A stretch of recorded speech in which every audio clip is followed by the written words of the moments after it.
योगिता किचनमध्ये तुमचं खूप खूप स्वागत आहे। आणि आज तुम्हाला मी वरणबट्टी दाखवणार आहे। पण त्याआधी माझ्या चॅनलला तुम्ही नवीन असाल तर लाईक शेअर आणि सबस्क्राइब करायला विसरू नका।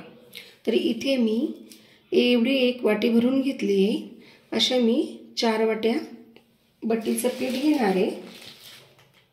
इथे 5 जणांसाठी आपण हे 4 वाटी बट्टीचं पीठ घेतलेलं आहे। 1 चमचा मीठ घालायचे, 1 चमचा ओवा घेतला आहे आणि तो आपल्याला असा क्रश करून यात टाकायचा आहे। 1 चमचा जिरं, 1 चमचा तिळी घालायची आणि पाव चमचा आपल्याला इथे हिंग घालायचं आहे। हळद घालायची।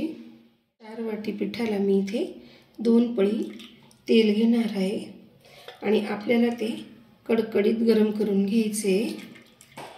इथे छान असं तेलाचं मोहन घातलंय आपण आणि तेलाचं मोहन घातल्यामुळे काय होतं ना, बाहेरून आणि आतून बट्टी ही खुसखुशीत होते।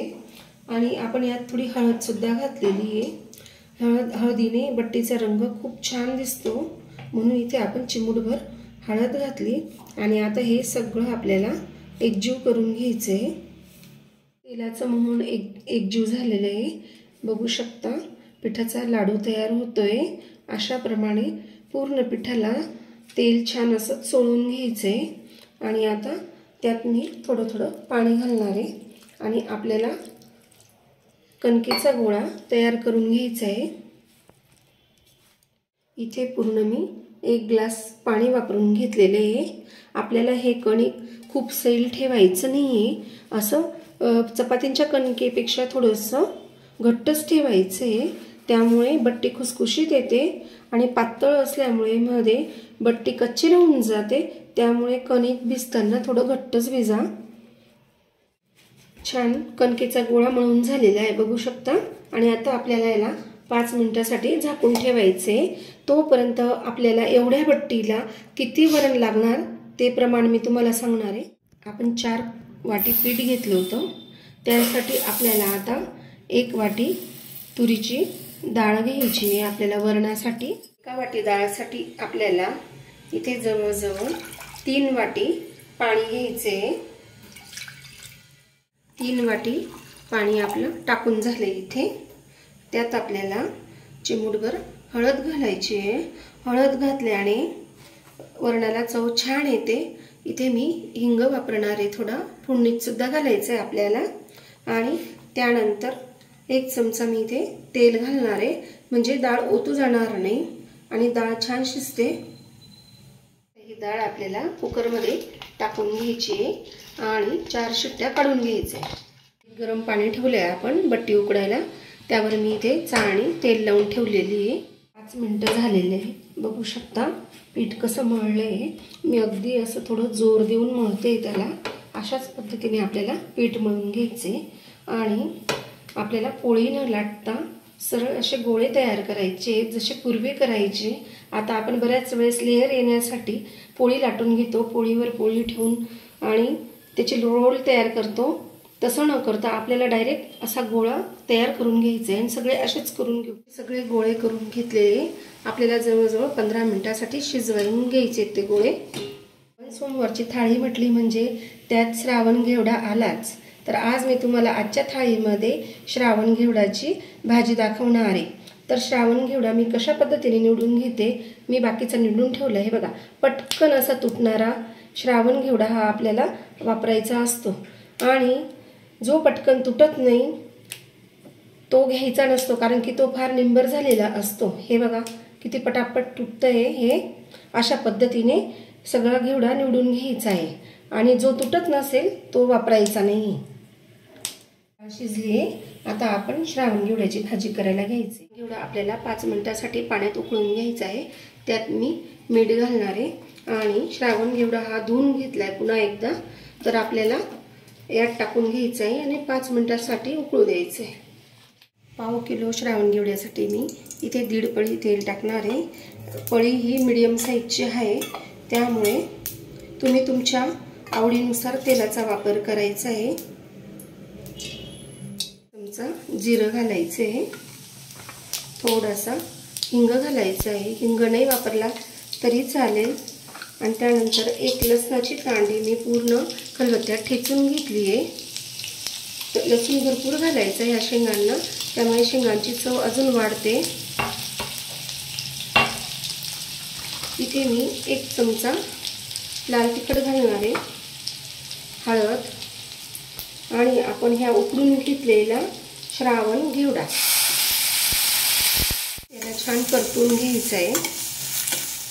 अर्धा चमचा मीठ घालून घेणार आहे, आणि इथे आपल्याला कपभर पाणी घालून घ्यायचं किंवा वाटीभर पाणी घालून घ्यायचं आहे.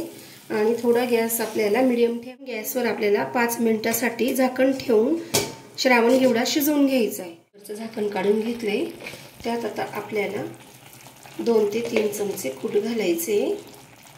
मी इथे 3 चमचे कूट घालणार आहे.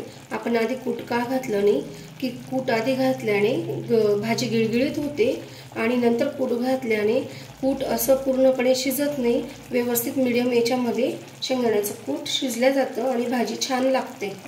कोथिंबीर टाकते आणि मंद आचेवर आपल्याला ही भाजी 5 मिनिटासाठी गॅसवर शिजू द्यायची. घेवड्याची भाजी तयार झालेली आहे. आता गॅस बंद करून घ्यायचा आहे. खूप छान पद्धतीने शिजली आहे. आणि हे बघा, आपण प्रमाणात पाणी घातलं, तेल, हळद, हिंग घातलं आणि खूप छान शिजली आहे डाळ. ओतूसुद्धा गेलं नाही. आणि आता आपल्याला याने मॅश करून घ्यायचे. पातेलं ठेवले, त्यात थोडं तेल घालून घ्यायचे. 1 पळी तेल घातले मी. 1 चमचा राई घालायची. राई तडतडली की त्यात जिरं घालायचे 1 चमचा, अर्धा चमचा हिंग घालायचा, आणि थोडासा ठेचलेला लसूण, हिरव्या मिरच्या,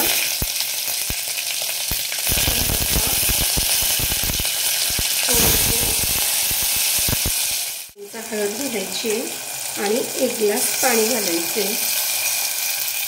पाणी टाकून फोडणी उकळून घेतली आपण, आणि मी यात पण 1 ग्लास पाणी घातले. आता आपल्याला या फोडणीत ही शिजलेली डाळ घालून घ्यायची. घट्ट पातळ हे तुमच्या आवडीनुसार ठेवायचे वरण, पण मी कसं बनवलं ते तुम्हाला शेवटी दाखवेल. 3 चमचे मी मिठाचा वापर करणार आहे. तुम्ही तुमच्या चवीनुसार आवडीनुसार मिठाचं प्रमाण कमी जास्त करू शकता. आणि आपल्याला मंद आचेवर हे वरण उकळू द्यायचे. ती छान शिजून झाली आहे. गार झाल्यानंतर आपण याचे तुकडे करून घ्यायचे. पूर्णपणे गार झाली होती आणि मी अशा पद्धतीने तुकडे करून घेतलेले. आणि गॅसवर मी तेल तापायला आधीच ठेवलं होतं. आता बघू आपण ते पूर्णपणे तापलं की नाही तापलं. हे बघा, तेल खूप छान तापलेले आहे. आता आपल्याला यात बट्टी टाकून घ्यायची आहे, आणि थोडी तळत आली की लगेच मिडियम गॅस करायचा आपल्याला. तेलात टाकून झालेली आहे, आणि आपल्याला एकसारखं वर खाली पूर्ण बट्टी तळेपर्यंत करत राहायचे, म्हणजे आतूनही छान तळल्या जाते आणि कलर पण खूप सुंदर येतो. खमंग खुसखुशीत अशी बट्टी तळून झालेली आहे. बघू शकता तुम्ही, लेअरपेक्षा सुद्धा किती छान असे होल दिसत आहेत त्यामध्ये, आणि त्यात तेल जाऊन ती बट्टी खूप छान तळल्या जाते, अशी खुसखुशीत होते. आणि कलर सुद्धा खूप छान आलेला आहे. बघू शकता, अशाच प्रमाणे आपल्याला सगळ्या बट्ट्या तळून घ्यायच्या आहेत. सगळ्या बट्ट्या तळून झालेल्या आहेत. बट्टी कुस्करून घेणार आहे. हे बघा, खूप छान अशी बट्टी झालेली आहे. वरण टाकून घ्यायचे आपल्याला. हे भात, साधी सिंपल अशी आपण कोशिंबीर तयार केली काकडीची, ती सुद्धा ताटात वाढली आपण. सोबत चमचमीत अशी श्रावण घेवड्याची भाजी, पोळी आणि बट्टी ठेवली आहे. त्या भातावर आता आपल्याला आणि बट्टीवर साजूक तूप टाकून घ्यायचे. आणि इथे मी गूळ घालून, जसं सत्यनारायणचा प्रसाद करतो तसा मी शिरा करून घेतलेला आहे, कारण की उपवास सोडताना काहीतरी गोड लागतं. श्रावण सोमवार स्पेशल थाळी कशी वाटली मला कमेंट्स करून नक्की सांगा. लाईक करा, शेअर करा आणि सबस्क्राईब करायला विसरू नका. आणि तुम्हाला व्हिडिओ बघितल्याबद्दल सगळ्यांना थँक्यू.